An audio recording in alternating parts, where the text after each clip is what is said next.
Good morning students.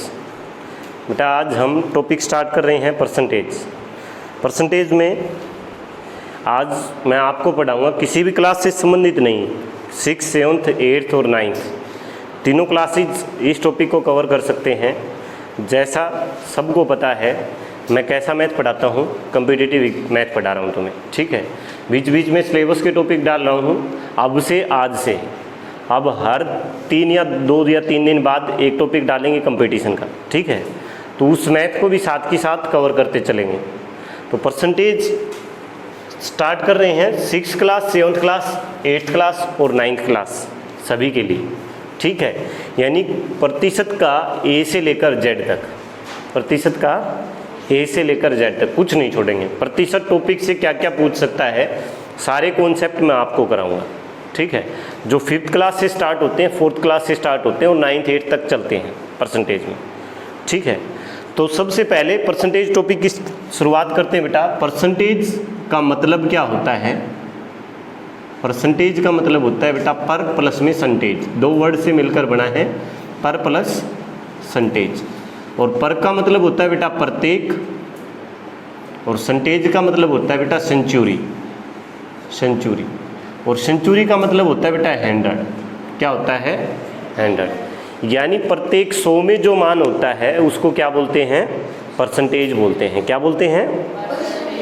यहाँ तक किसी को ना समझ आया हो तो बताओ, बताया क्या है सर समझ आने वाला है? यानी बात ये है, देखो परसेंटेज किसको बोलते हैं? प्रत्येक 100 में जो मान होगा उसको क्या बोलते हैं? परसेंटेज, ठीक है। अब इस टॉपिक की इजाद क्यों हुई, इस टॉपिक पे बेस्ड है ना बेटा। आगे के टॉपिक्स हम पढ़ेंगे, profit and loss, simple interest, compound interest, discount, ये सारे के सारे है ना परसेंटेज का हिस्सा है। क्या है? परसेंटेज का हिस्सा है। तो परसेंटेज मैं कह रहा हूँ A to Z का मतलब ये है कि अब ये 3 महीने 2 महीने तक लगातार चलेगा। इतने आसानी से ख़त्म होने वाली बीमारी नहीं है, कोरोना जैसा है ये। समझ आ रही है बात? परसेंटेज कैसा है? कोरोना जैसा है, इतना जल्दी से ख़त्म होने वाला नहीं, ठीक है समझ। तो देखो एक बात, परसेंटेज हमें पता चल गया प्रत्येक 100 में जो वैल्यू है। और इस वर्ड की और इस शब्द की इजाद क्यों की, ये पहले भी मतलब जो अपने बूढ़े बुजुर्ग हैं अब उनको ये बताओगे कि जी आजकल की पढ़ाई है ना बदल गई है, वो मतलब क्या है, पहले भी ये वर्ड यूज होता था। और पहले वाले बूढ़े जो बुजुर्ग हैं या फिर आपके दादा दादी हैं वो जल्दी निकाल देते हैं परसेंटेज हमसे, और हमें कॉपी पेन की आवश्यकता पड़ती है, ठीक है। तो पढ़ाई को सुधारा है कि बिगाड़ा है? हैं? पढ़ाया गया है कि सड़ाया गया है? ठीक है। तो मतलब पढ़ाई को सुधारना है वापस से। मेरा जो मैथ पढ़ाने का टारगेट है वो केवल सिलेबस पढ़ाना नहीं है बेटा, सिलेबस तो कराऊंगा ही कराऊंगा, साथ में मैथ में एक्चुअल रियल लाइफ में जो जो चीज़ें होती हैं ना उन सब चीज़ से। और अर्थमेटिक मैथ के अंदर मैं बता रहा हूँ अभी परसेंटेज और रेशियो दो सिस्टम पे मैंने मैथ को बांट रखा है, 2 हिस्सों में बांट रखा है। बहुत सारे टॉपिक बेटा रेशियो बेस पे होते हैं, बहुत सारे टॉपिक परसेंटेज बेस पे होते हैं, ठीक है। तो क्या है कि जब परसेंटेज और रेशियो जो दोनों टॉपिक कंप्लीट करेंगे ना बेटा, वहाँ ना तो कहीं एक्स की आवश्यकता पड़ेगी, आपको एक्स मानने की आवश्यकता नहीं पड़ेगी। अब तक बहुत जगह 5th 4th क्लास में आपने ये पढ़ा होगा कि माना मूलधन एक्स, ठीक है। तो अब माना मूलधन एक्स नहीं है, ठीक है ना। बस परसेंटेज पे काम करना है हमें। तो परसेंटेज ऐसे सीखना है जैसे 4th क्लास में बैठे हम और पहली क्लास देख रहे हैं। समझ आ रही है बात? उसी पे बेस्ड फिर सारे के सारे टॉपिक पढ़ाऊंगा आगे। समझ आ रही है?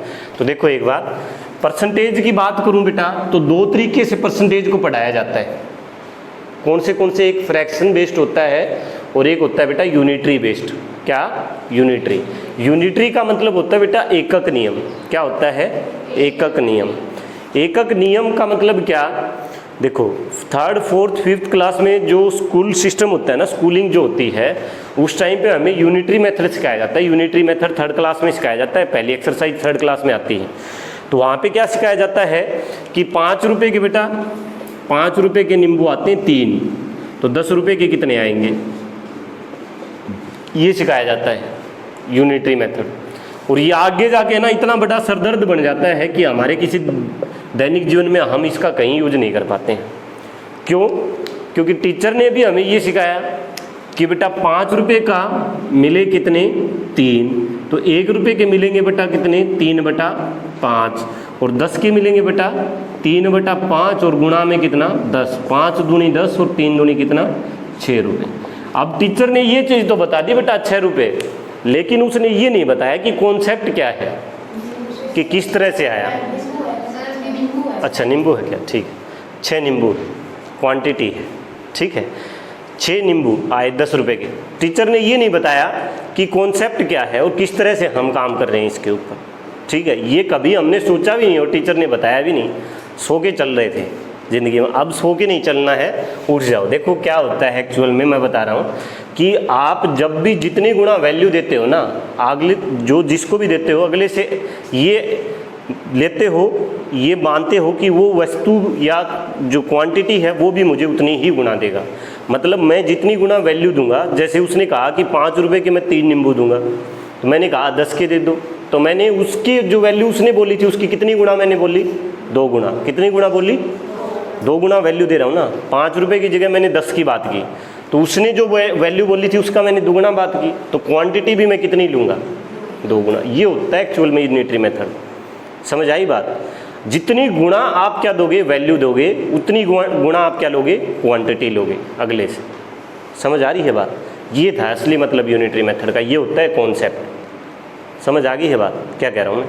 देखो यहाँ पे मैंने वैल्यू दी कितनी गुना, कि मैं उसने कहा 5 रुपये की जी 3 दूंगा, मैंने कहा 10 के चाहिए मुझे, तो मैं 5 का कितने गुना वैल्यू दे रहा हूँ 2 गुना वैल्यू दे रहा हूँ, तो क्वांटिटी भी कितने गुना लूँगा 2 गुना। तो 3 का 2 गुना कितना बेटा 6, तो कितने नींबू लूँगा अगले से। अब नींबू बेचने वाला आ जाएगा तो कॉपी पेन उठाने की जरूरत नहीं पड़ेगी ना, ठीक है।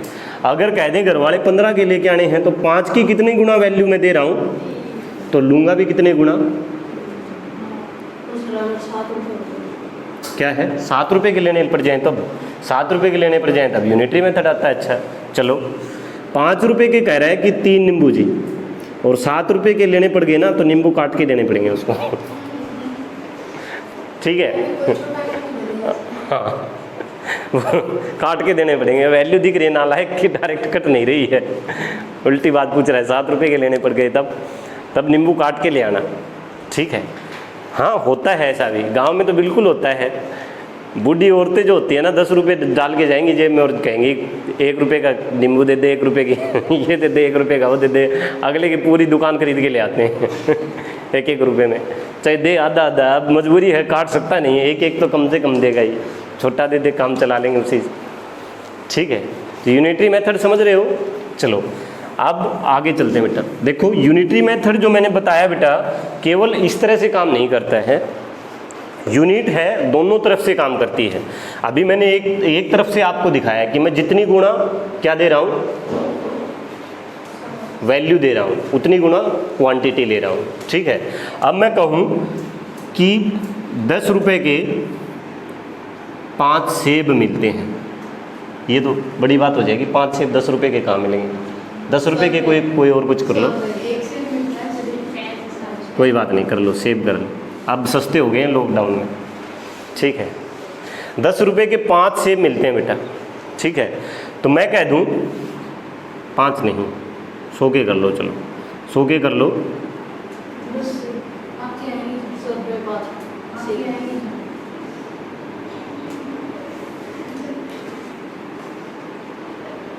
पेंसिल कर लो,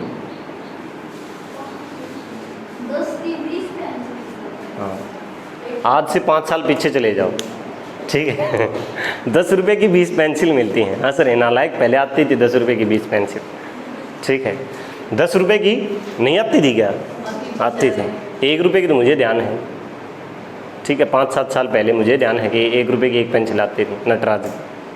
अब भी 2 ही रुपये कॉस्टिंग करती है मेरे ख्याल से नटराज, 2-3 रुपये क्या? अच्छा चलो 10 रुपये की 20 पेंसिल हैं बेटा, और मैं पूछ लूँ कि मुझे पेंसिल लेनी है 50 रुपये की, तो कितनी पेंसिल मिलेंगी?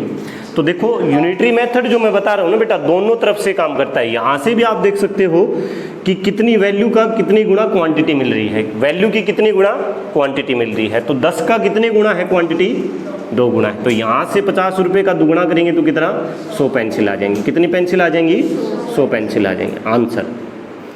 इसी को ऐसे भी कर सकते थे कि 10 का कितनी गुना वैल्यू दे रहा हूँ मैं 5 गुना, तो यहाँ से क्वांटिटी भी कितने गुना लूँगा। बात सेम है, समझ आई बात।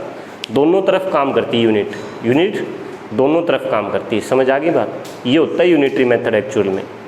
यूनिटरी मेथड समझ आया है।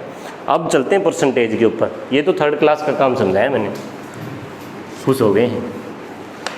अब चलो 4th क्लास पे, sorry 5th class 6th class पे। देखो एक बार मैंने कहा कोई भी नंबर, जो भी नंबर मैं बोर्ड पे लिखूंगा ना, एक बात आपको याद रखनी है, जो भी नंबर मैं बोर्ड पे लिखूंगा अपने आप में कितने % होगा 100% होगा। कितने % होगा 100%। मैंने कहा 5000 5000 अपने आप में कितना % है। अब मैं कह दूं कि बेटा इसका निकालना है हमें 10%, कितना 500।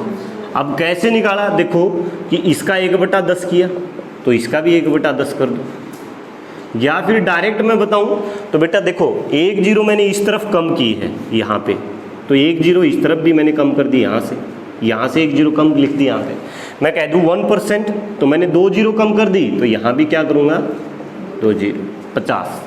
समझ आ गई बात। कोई दिक्कत कोई परेशानी नहीं है। वैसे देखो यहाँ से कितने गुना किया 1/100, तो यहाँ से भी 1/100 से मल्टीप्लाई कर दो। समझ आ रही है बात।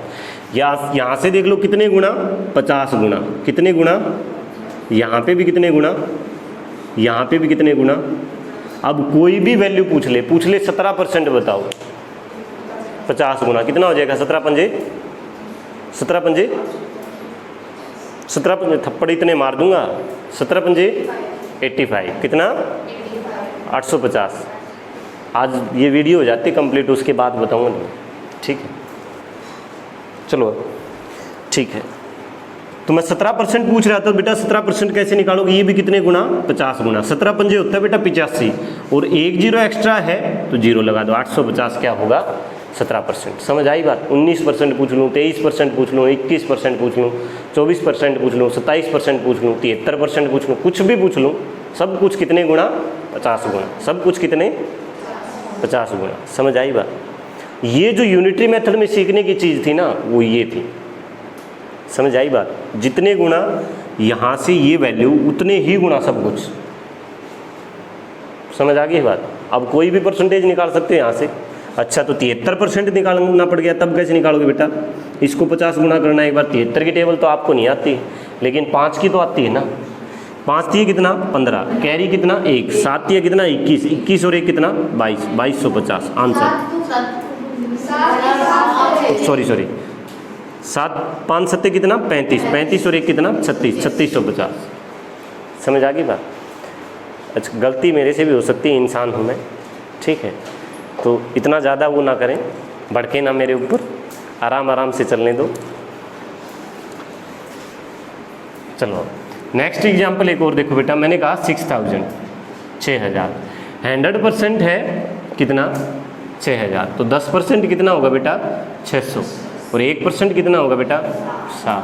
तो क्वेश्चन में रखा प्रत्येक मान कितने गुना होगा बेटा 60 गुना। कितने गुना होगा, कुछ भी पूछ ले सब कुछ 60 गुना। 19% पूछ ले, 27% पूछ ले, 21% पूछ ले, 57% पूछ ले, 56% पूछ ले, 53% पूछ ले। कोई ऐसा परसेंटेज जो दिमाग में आ रहा है और नहीं निकाल सकते हो, है नहीं है ना, पक्का कन्फर्म निकाल दोगे। सभी परसेंटेज निकाल सकते हो यहाँ से पक्का। चलो तो अब ये तो जीरो वाले नंबर्स की बात होगी। ठीक है अब विदाउट जीरो वाले नंबर्स पे चलते हैं।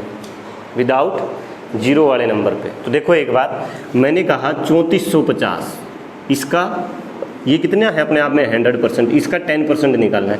तो वही काम बेटा एक यूनिट मैंने कम की है इस तरफ, तो आप भी क्या करोगे 345.0 लिखोगे। डेसिमल के बाद जीरो का महत्व नहीं होता है, इसलिए हटा सकते हो। 10% कितना बोल सकते हो 345, 345 कितना 345, 345।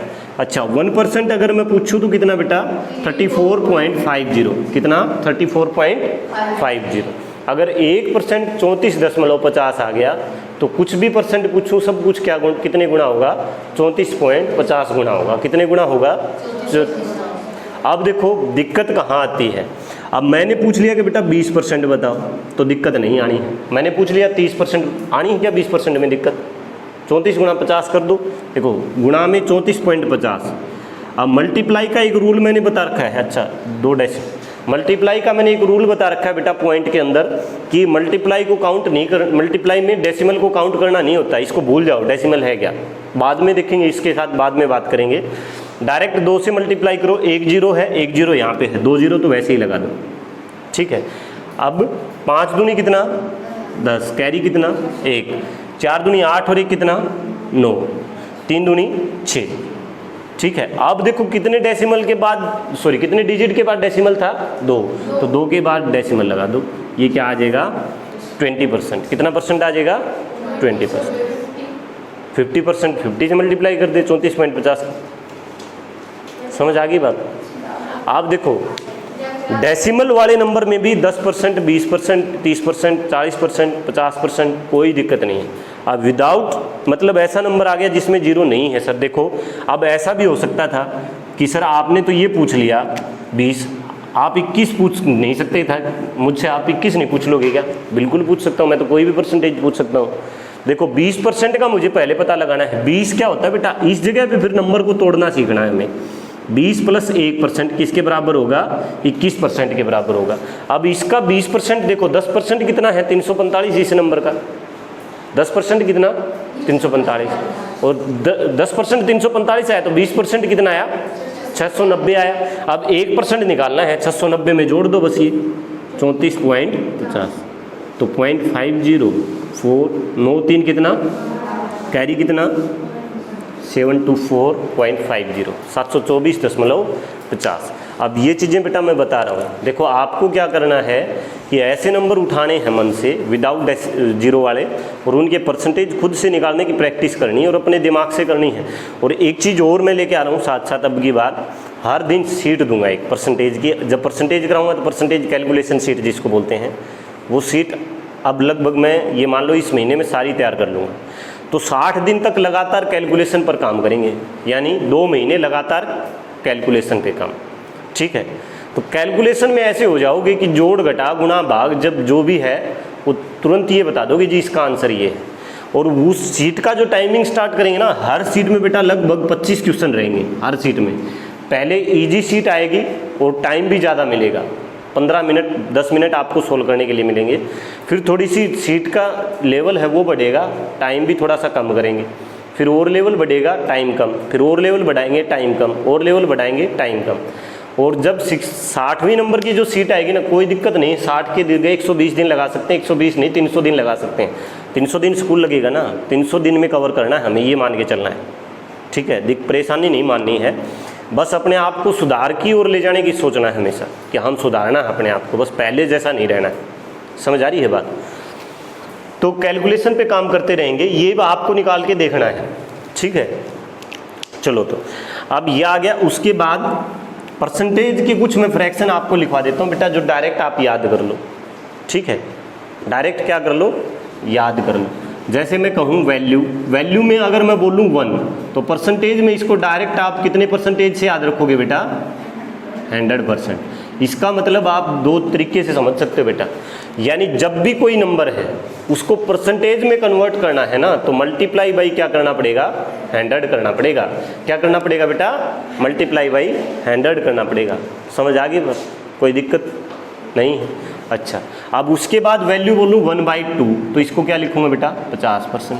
1/3 को क्या लिखूँगा बेटा 33 सही 1/3%। 1/4 को क्या बोलूँगा बेटा 25%। 1/5 को क्या बोलूँगा बेटा 20%। 1/6 को क्या बोलूँगा बेटा मैं 1/6 को 16 सही 2/3%। 1/7 को क्या बोलूँगा बेटा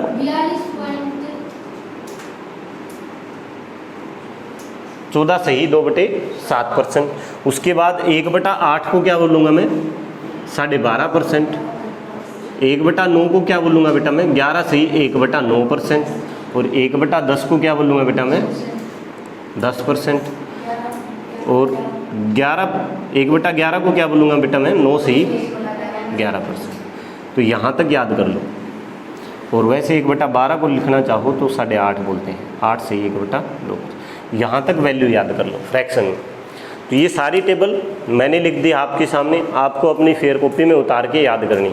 अभी उतारना चाह रहे हो तो जल्दी जल्दी में उतार लेना, और अगर नहीं उतारना चाह रहे हो तो देखो वीडियो सबके पास जा रहे हैं, वहाँ पे वीडियो को पॉज करो, स्क्रीनशॉट लो और उतार लो। मतलब पॉज नहीं कर रहे हो तो स्क्रीनशॉट ले लो वीडियो का और इसको उतार लो फिर, ठीक है। ये टेबल जैसे मुझे याद है वैसे मुझे आपसे भी उम्मीद है कि आप भी वैसे ही याद कर लोगे, और नहीं करोगे फिर मैं याद करवा दूँ, ठीक है। याद कैसे करवाऊँगा वो पता है तुम्हें। चलो अब क्वेश्चंस पे चलें, कॉन्सेप्ट पे चलते हैं बेटा। पहला कॉन्सेप्ट हम देखते हैं, पहला कॉन्सेप्ट हम पढ़ेंगे बेटा। देखो एक बार पहला कॉन्सेप्ट जो मैं करा रहा हूँ उसमें आपको देगा नंबर का डिफरेंस। ये कह दे if difference of 27% of a number, if difference of 27% of a number and 27 बोला है and 30% of that number is 6 then find that number, then find that number. एक बार मैं फिर से क्वेश्चन रिपीट कर रहा हूँ। If difference of 27% of a number and 30% of that number is 6, find that number. मैंने कहा कि एक नंबर के 27% और 30% का अंतर है ना बेटा, वो 6 है। एक नंबर के 27% और उसी नंबर के 30% का अंतर कितना है, 6 है। तो आपको क्या करना है, फाइंड दैट नंबर। आपको वो नंबर बताना है, आपको क्या बताना है, वो नंबर बताना है। तो देखो एक बार 27% और 30% का डिफरेंस कितना है बेटा, कितने का डिफरेंस है, 3%। और इसकी वैल्यू कितनी बताई मैंने, 6। तो यानी 3 की वैल्यू 6 है तो कितने गुना है, क्वेश्चन में रखा प्रत्येक मान कितने गुना होगा। उसने पूछा फाइंड दैट नंबर, तो नंबर हमेशा कितने परसेंट होता है, 100%। तो वो नंबर कितना होगा, 200। आप फाइंड कर सकते हो 200 का 27% निकालो, 200 का 30% निकालो। 200 का 30% कितना होगा, 60। कितना होगा, और 27% कितना होगा, 6 कम कर दो 60 में से, 54। 60 और 54 का अंतर कितना है, 6। बात होगी सेट, ठीक है। तो यही क्वेश्चन पूछता है सबसे पहले। समझ आई है बात, या सर के ऊपर से जा रही है, आ रही है क्या, नहीं सर के ऊपर से जा रही हो तो बता देना, उसका भी इलाज है, ठीक है। समझ आई है। अब क्वेश्चन करें नेक्स्ट। एक और ऐसा ही क्वेश्चन देखो बेटा, एक और बता रहा हूँ। If difference of 35% of a number and 45% of that number is 50, find that number. I can also ask that find 60, 80, 90, 85% of that number. ये भी मैं पूछ सकता हूँ आपसे। मैं क्या पूछ सकता हूँ आपसे, मैं ये भी पूछ सकता हूँ बेटा, अभी मैं कह रहा हूँ फाइंड दैट नंबर। मैं कह सकता हूँ find 60% of that number, find 80% of that number, find 90% of that number, find 85% of that number. कुछ भी पूछ सकता हूँ, क्वेश्चन से कोई फर्क नहीं पड़ता। कॉन्सेप्ट क्लियर चाहिए मुझे। क्या चाहिए है, कॉन्सेप्ट क्लियर चाहिए।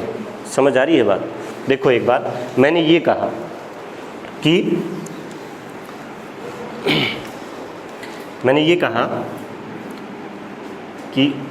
कितना कितना बोला था, एक बार बता। अच्छा, 35% and 45%, difference of 45% and 35% of a number is कितना, 50। तो 10% का डिफरेंस है। 10% की वैल्यू मैंने बताई कितना बेटा, 50। तो 100% कितना होगा बेटा, 500। कितना होगा, ये 5 गुना, तो ये भी कितने गुना बेटा, 5 गुना। आंसर, ठीक है।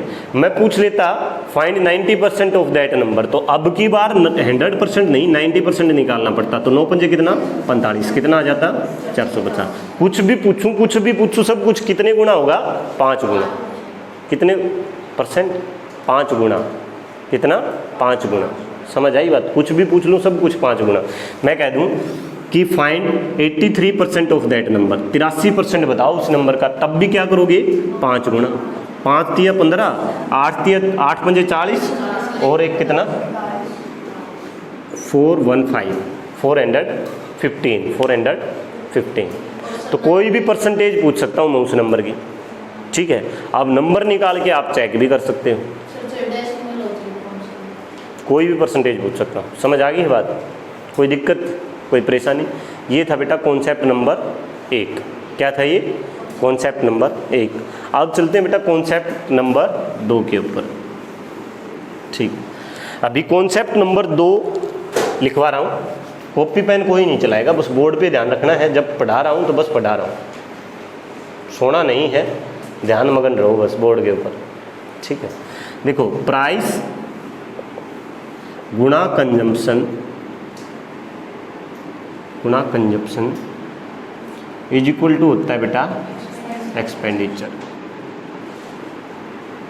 अच्छा, एक चीज, उसके बाद स्पीड इनटू में टाइम इज इक्वल टू होता है बेटा डिस्टेंस। उसके बाद length into breadth is equal to होता है एरिया। उसके बाद area into height is equal to होता है बेटा वॉल्यूम। यहाँ तक कोई चीज़ किसी को प्रॉब्लम है? मेरा कहने का मतलब ये है कि इसमें और बहुत सारे कॉन्सेप्ट जुड़ सकते हैं, बस मैं इन 4 चीज़ों से मैं आपको क्लियर ये कर देना चाह रहा हूँ कि देखो ये तो आपने पढ़ा होगा मैथ के अंदर कि लेंथ इनटू ब्रेथ करोगे तो एरिया आ जाएगा, एरिया इनटू हाइट करोगे तो वॉल्यूम आ जाएगी, मैथ में ये सिखाया होगा टीचर ने। अब मैं ये बता रहा हूँ कि क्यों ऐसा आता है, पहली चीज़, ठीक है। दूसरी चीज़ ये बता रहा हूँ कि इस टेबल को सोल्व करने पे ना परसेंटेज के ऊपर पूरा मतलब 6-7 कॉन्सेप्ट बनते हैं इस टेबल को सोल्व करने के लिए। पहले क्या करेगा, इस वाली टेबल को क्या कर देगा, कांस्टेंट कर देगा। कांस्टेंट का मतलब क्या होता है बेटा? कांस्टेंट का मतलब होता है क्या? निश्चित रूप, बंद कर देना कि इतना ही कर सकते हो। यानी कि मैं कहूँ कि आपको महीने का 5,000 रुपये खर्चा करना है तो 5,000 ही कर सकते हो, 5,000 एक भी नहीं कर सकते, ठीक है। कांस्टेंट का मतलब ये होता है। कांस्टेंट का मतलब क्या होता है? निश्चित। क्या? निश्चित खर्च। समझ आ गई बात? इस खर्चे को क्या कर दिया जाता है? बांध दिया जाता है, जैसे आपके और मेरी मम्मी के खर्चे को बांध दिया जाता है। समझ आई बात? सभी की मम्मी के खर्चे को बांध दिया जाता है। रसोई का खर्च जब चलाते हैं तो सभी के मम्मी को ये मिलता है कि आपको महीने का कितना खर्चा करना है? 5,000। आप कैसे भी करो 5,000 में काम चलाना है, ठीक है। तो वो कंडीशन, ठीक है, अभी बताएंगे एक बार। उसके बाद देखो बेटा आया क्यों, एक चीज़ समझो। मैंने कहा चावल का मूल्य 5 रुपये प्रति किलोग्राम है। कितना? आजकल सर बहुत सस्ता पढ़ा रहे हैं, है ना, बहुत सस्ती चीज़ें बता रहे हैं। चावल 5 रुपये किलो बता रहे हो, 10 रुपये के 50 सेब बेच रहे हो, 5 रुपये के 6 नींबू बेच रहे हो, बहुत सस्ता आ गया है। कोरोना है बेटा, सिचुएशन कैसी भी हो सकती है, ठीक है। देखो एक बार 5 रुपये मैंने कहा, 5 रुपये प्रति किलोग्राम क्या है? चावल। और कंजम्पशन है वो बेटा 5 किलोग्राम। कितनी किलोग्राम है? 5। यानी एक घर, कंजम्पशन का मतलब होता है बेटा खपत, क्या होता है, और एक्सपेंडिचर का मतलब होता है बेटा खर्च, क्या होता है, खर्च। यानी एक घर, चावल का मूल्य 5 रुपये प्रति किलोग्राम है और एक घर की खपत जो है वो 5 किलोग्राम है, तो खर्चा कितना होगा बेटा? 25 रुपये। किस पे? चावल पे। उस घर का खर्च क्या होगा? 25 रुपये होगा चावल पे। समझ आ गई बात? अब चीज़, पहला कॉन्सेप्ट जो पढ़ेंगे ना बेटा वो हम पढ़ेंगे इस टेबल को कांस्टेंट करके, दूसरा कॉन्सेप्ट पढ़ेंगे इनको खोल देंगे, तीसरा कॉन्सेप्ट पढ़ेंगे इसको और वाइड तरीके से, ठीक है ना। मतलब ये दे दूं ये गायब कर दूं, कभी ये दे दिया ये गायब कर दिया, ये दोनों दे के, कभी ये दोनों दे दिया ये गायब कर दिया, तो इस तरह से पढ़ेंगे। फिर समझ आ रही है बात? तो इस तरह से कॉन्सेप्ट वाइज बनाते चलेंगे। तो पहली चीज़ देखो, एक बार मैं बता रहा हूँ, प्राइस गुणा कंजम्पशन इज इक्वल टू क्या होगा बेटा? एक्सपेंडिचर। ये चीज़ किस किस को समझ आई है? और नीचे वाली चीज़ भी समझ आ गई होंगी, area volume speed into time distance होता है, सबको समझ आ गया। चलो तो अब एक बात सुनो मेरी, कांस्टेंट समझा रहा हूँ। देखो एक बार, हम अंदाज़ा नहीं लगा पाते बेटा, अपने दैनिक जीवन में इस चीज़ का बहुत महत्व है, ठीक है, खासकर लड़कियों के लिए, लड़कों के लिए भी और लड़कियों के लिए भी। लड़कियों के लिए कैसे? देखो अभी मैं बता रहा था थोड़ी देर पहले कि हर महीने रसोई का खर्च मिलता है। गृहिणी जो भी होती है, घर का जो कार्य करती है बेटा, हाउस वाइफ होती है, उसको जो घर का मालिक होता है ना, वो महीने का क्या देता है, खर्चा देता है। घर का मालिक क्या देता है, खर्चा। कि अब के महीने तुझे 5,000 रुपये में रसोई का खर्चा चलाना है। अगर घर मैनेजमेंट के हिसाब से चल रहा है ना, तब वहाँ पे ऐसा होता है। और जिसकी कोई मैनेजमेंट ही नहीं है, जिसमें सब मिसमैनेज है, वो कैसे भी चलता रहे, जो आएगा वो खा लेंगे, ना आएगा तो भूखा भी रहना पड़ सकता है। ठीक है, पैसे वाले की बात कर रहा हूँ, समझ आ। पैसे मतलब ऐसी फैमिली नहीं कि बहुत अमीर, मिडिल क्लास की भी यही सेम सिचुएशन है, समझ रहे होगे तुम। जब अपने मम्मी पापा जॉब करके आते हैं बाहर या कहीं से पैसा लेके आते हैं, तो हर महीने मम्मी को ये कह देते हैं कि अब जेंट्स जो है बाहर जॉब करने वाला, वो ये चीज़ तो संभाल नहीं पाएगा कि मुझे अब आज चाय पत्ती ख़त्म हो गई, आज चीनी ख़त्म हो गई, आज सब्जी ये बड़ा आया था, नींबू नहीं ले पाई मैं, पैसे नहीं थे, ये नहीं थे, वो नहीं थे। इस झंझट से बचने के लिए वो क्या करता है, 5,000 रुपये दे दिए खर्चे के कि 5,000 रुपये में 1 महीना निकालना है। तो लेडीज़ बड़ी होशियार होती हैं, होती हैं, होती हैं कि नहीं होती हैं? होती हैं। तेरी मम्मी है होशियार है, सबकी मम्मी होशियार है, हम मूर्ख हैं। ठीक है, जो पढ़ाया जा रहा है ना, अब जो पढ़ाया जा रहा है वो मूर्ख है। तुम भी होशियार बन जाओ, वरना तो देखना गड़बड़ कर दोगे, सब मिसमैनेजमेंट कर दो घर का। देखो एक बार क्या होता है बेटा, हर टाइम पे जो आर्टिकल की वैल्यू होती है ना, वो सेम नहीं रहती है। मतलब मेरा कहने का मतलब क्या है वो समझो। हर टाइम पे जब हम आर्टिकल हर टाइम पे खरीदते हैं ना, जैसे अब आज मुझे 5,000 रुपये मिल रहे हैं, तो क्या है कि आज जो आर्टिकल मिल रहा है, क्या कन्फर्म हूँ मैं कल भी मुझे वही उसी कोस्ट पे वो मिल जाएगा, उसी रेट में वो कल मिल जाएगा। जैसे चीनी आज मैंने खरीदी 25 रुपये किलो, और कल होगी 33 रुपये किलो, और परसों होगी 44 रुपये किलो। और फिर भी गृहिणी क्या करती है, मैनेज करती है किसको, खर्चे को। किसको, क्योंकि उसको पता है 5,000 रुपये एक मिलने वाले नहीं है, 5,000 में से कुछ ना कुछ बचाना भी है, पॉकेट मनी। ठीक है ना, इसी 5,000 में से मुझे कुछ बचाना है पॉकेट मनी के रूप में, इससे ज़्यादा मुझे कुछ मिलने वाला नहीं है। तो कैसे मैनेज करेगी, जब चाय बहुत ज़्यादा पीते थी, मतलब घर में लगती थी, तो उस टाइम पे चाय फिक्की आने लग जाएगी। इसी तरह से मैनेज किया जा सकता है ना, कि चीनी की खपत को घटाएगी। वो क्या करेगी, मूल्य बढ़ेगा तो खपत को क्या करेगी, घटाएगी। क्योंकि देखो जब चीनी का मूल्य बढ़ा तो डेफिनेटली बात है, जब वो चीज़ एक्सपेंड वो खपत हो रही है उसको नहीं घटाएगी तो खर्चा बढ़ जाएगा। उसको तो खर्चे पे टारगेट है, उसको खर्चा बचाना है ना, कि 5,000 रुपये में खर्चा चलाना है रसोई का। तो जैसे ही चीनी की प्राइस बढ़ा तो खपत क्या हो जाएगी, कम। चाय जब बहुत ज़्यादा मीठी होती थी, अब क्या आने लग जाएगी, फिक्की आने लग जाएगी। और ऊपर से 2 डांट भी मिलेंगी कि कम मीठा पिया करो वरना शुगर हो जाएगी। ठीक है, और वो क्या है हैसियत में, मैनेजमेंट है। क्या है, मैनेजमेंट है। समझ आ रही है बात। भिंडी अब इस टाइम पे सस्ती हो जाएगी, 30-35 रुपये किलो मिलने लग जाएगी। कोई ऐसा टाइम होता है भिंडी 120 रुपये किलो भी मिलती। आज से 20 दिन पहले की बात लगा लो, 80-90 रुपये किलो भिंडी थी। तो उस टाइम पे भिंडी की सब्ज़ी देखने को नहीं मिलेंगे। और 5 उसके क्या मिलेंगे आपको, ये भी बताए जाएंगे साथ में कि भिंडी क्या क्या नुकसान करती है। और हाँ, और अब जब टमाटर ज़्यादा आ गया है तो टमाटर की सब्ज़ी तो मिलेगी ही मिलेगी, साथ में उसके फ़ायदे भी बताए जाएंगे कि टमाटर खाने से ये होता है, टमाटर खाने से ये होता है। तो वो असलियत में क्या है, वो असलियत में क्या है बेटा, वो मैनेजमेंट है। क्या है, मैनेजमेंट है। समझ आ रही है ना बात मैं जो कह रहा हूँ, कैसा खर्चा कैसे मैनेज होता है। यानी जैसे ही प्राइस बढ़ेगा वैसे ही खपत क्या कर देगी, डिक्रीज। क्या कर देगी। तो होशियार आप हो या आपकी मम्मी है, तो तुम तो नालायक वैसे ही 9th-10th में आ गए हो हैं, तुम तो 3rd क्लास के लायक भी नहीं हो। देखो वो अनपढ़ औरत है, 3rd, 4th, 5th पढ़ी है, उसको ये पता है कि मैनेजमेंट कैसे करनी है, मैनेज कैसे करना है। जैसे ही प्राइस इंक्रीज हुआ कंजम्पशन को घटा दें, ठीक है, तो वो क्या कर लेती है, एक्सपेंडिचर को कंट्रोल कर लेती है। और हमें इस मैनेजमेंट का पता ही नहीं है। अगर मैं डायरेक्ट ये चीज़ बताता ना तो आधे तो सर पकड़ के बैठ जाते कि सर ने क्या बता दिया पता नहीं। अब बात क्लियर हुई है ना, कि जैसे ही प्राइस इंक्रीज होगा बेटा वैसे ही कंजप्शन क्या करना पड़ेगा, डिक्रीज करना पड़ेगा। क्या कंट्रोल करने के लिए, खर्च को, एक्सपेंडिचर को कंट्रोल करने के लिए।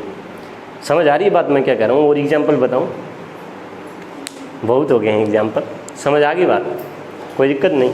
अब चलो इसी पे अब दूसरा कॉन्सेप्ट देखते हैं जब कई कई परिवार, कई कई फैमिली क्या होती हैं बेटा, लोभ नहीं करती हैं। कई कई के पापा, अभी मतलब हिमांशी बोलने वाली थी जी, मेरे पापा तो ऐसा करते ही नहीं है, ये कहते हैं जो खाया करो खा लिया करो, कोई दिक्कत नहीं है, पैसे बता दिया करो महीने के लास्ट में, ठीक है, कितने खर्चे हो गए, ठीक, वो खर्चा मैं आपको दे दूँगा। ऐसा ही है क्या रौनक, है ऐसा ही है क्या?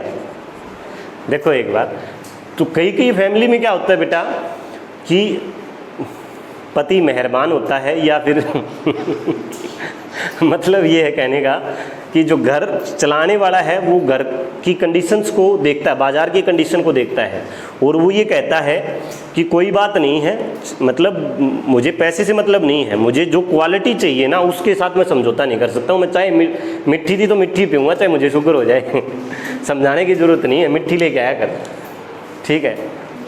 तो तब क्या होगा तब डेफिनेटली क्या होगा, खर्चा बढ़ जाएगा, क्या होगा, खर्चा बढ़ जाएगा। समझ आ रही है बात?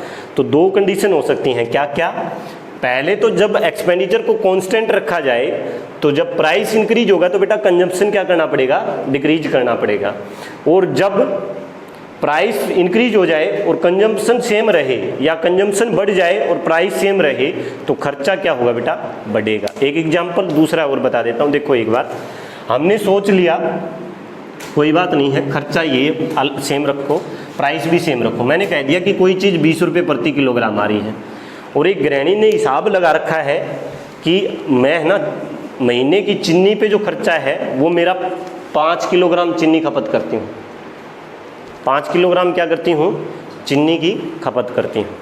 किसी महीने में सर्दियों के मौसम में मन में आ गया कि आज गाजर पाक बना लेते हैं, आज कुछ कर लेते हैं, कुछ ऐसा सिस्टम आ गया मन में, तो खपत क्या होगी, इंक्रीज होगी कि डिक्रीज होगी, चीनी की खपत बढ़ेगी, और जब बढ़ी तो खर्चा भी क्या होगा बेटा, खर्चा क्या होगा, यानी प्राइस सेम है, जब खपत बढ़ रही है तब खर्चा भी क्या हो रहा है बेटा, बढ़ रहा है। समझ आ रही है बात? क्या क्या कंडीशन मैंने समझाई, हाँ आपको फिर से मैं रिवाइज करा रहा हूँ। देखो एक बार, ये कंडीशन जो मैंने 4 टेबल लिखी थी ना बेटा, स्क्रीनशॉट लेके चारों उतारनी है टेबल। प्राइस, कंजम्पशन, एक्सपेंडिचर, उसके बाद length, breadth, area, area, height, volume, speed, time, distance, सभी पे ये चीज़ें लागू होती हैं।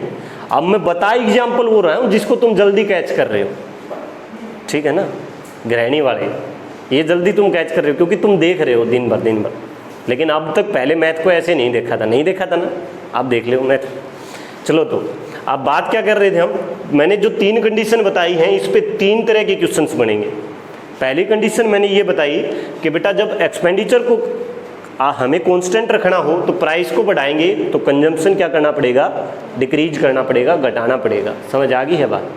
दूसरी कंडीशन मैंने बताई, अगर एक्सपेंडिचर से कोई फर्क नहीं पड़ता है परिवार को, एक्सपेंडिचर बढ़ने दो, जब प्राइस बढ़ेगा तब भी एक्सपेंडिचर बढ़ेगा, जब कंजम्पशन बढ़ेगी तब भी एक्सपेंडिचर बढ़ेगा। समझ आ गई है बात? कोई दिक्कत, कोई परेशानी किसी को हो तो बता दो मुझे, नहीं है, पक्की बात है। चलो तो अब क्वेश्चन पे चलें, ठीक है। तो लिखो, एक क्वेश्चन लिखो, लिखने की जरूरत नहीं है, वैसे ही मैं करा दे रहा हूँ, लिखना तो मतलब वीडियो से है, ठीक है, वीडियो देखते रहो और लगे रहो। ऐसा सेशन चलता रहना चाहिए, हैं, आराम से बैठे हैं चेयर के ऊपर, एक एक पानी की बोतल और ला के रख दो पास में, आराम से पीते रहेंगे और देखते रहेंगे, कोई दिक्कत नहीं है। ऐसा प्रोग्राम चलाते रहो बस। कंपटीशन वाला मैथ बेटा सारे का सारा ऐसा ही है, इंटरेस्ट बनता है ना पूरे मैथ में, हाँ सही बनता है ना इंटरेस्ट, पूरे मैथ में इंटरेस्ट बनता है। और ये मैथ है वो बोरिंग है, बड़ी उल्टी कहानी है, होना चाहिए इसका उल्टा। जब आप एग्ज़ाम की तैयारी कर रहे हो तो मतलब किसी एग्ज़ाम की प्रिपरेशन के लिए जाते हो बेटा, मैथ की तैयारी करने के लिए, तो वहाँ पे मुश्किल मैथ होना चाहिए, और यहाँ पे जो है वो मैथ इंटरेस्टेड होना चाहिए। तो इसमें मेरा खोट नहीं है, मेरी गलती नहीं है, ये गलती शिक्षा बोर्ड की है। तो चाहो तो गुस्सा उतार सकते हो, ठीक है, आज जाके टोल फ्री नंबर सर्च करो, उस पर 5-7 गालियाँ निकाल दो बोर्ड वालों कि क्या कर रखा है ये, हैं, कंपटीशन वाला ही लगवाओ सारी जगह पे चलो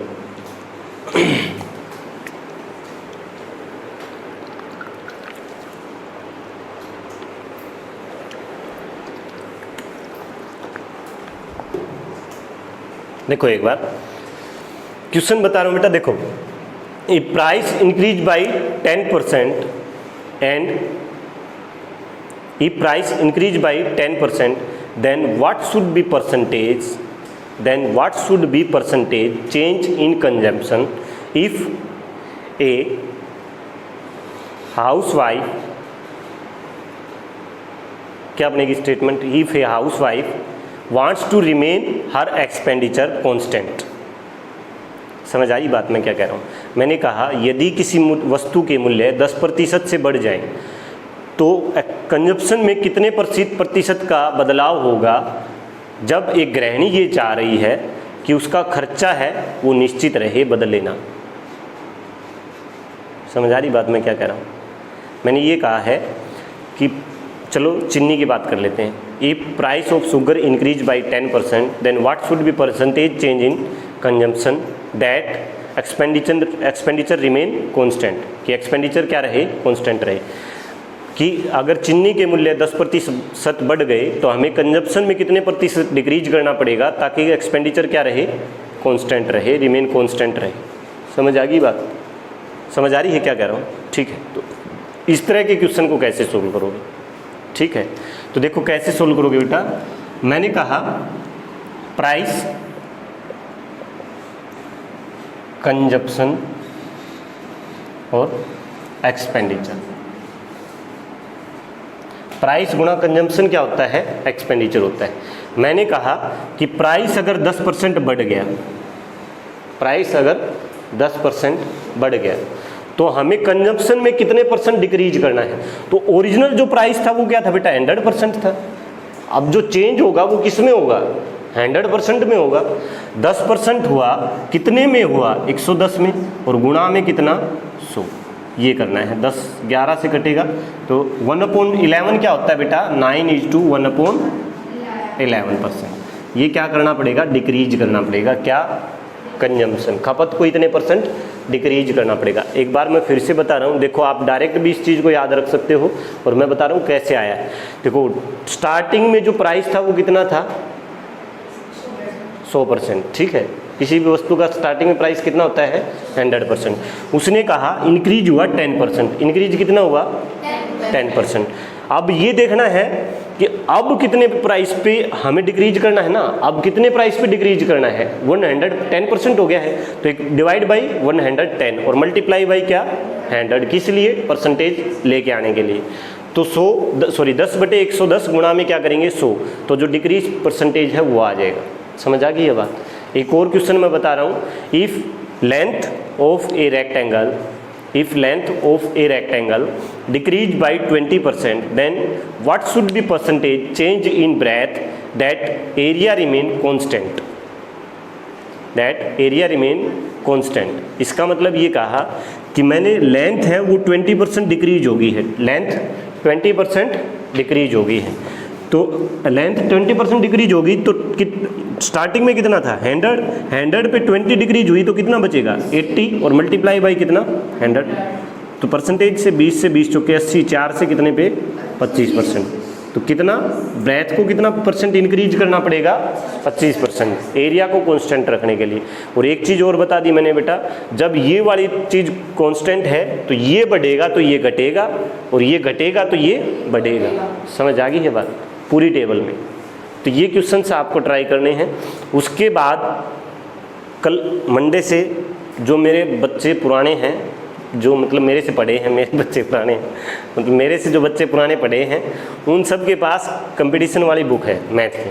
ठीक है, वहाँ से आप ट्राई कर सकते हो, क्वेश्चंस बहुत सारे उसमें दिए हैं इस कॉन्सेप्ट के ऊपर।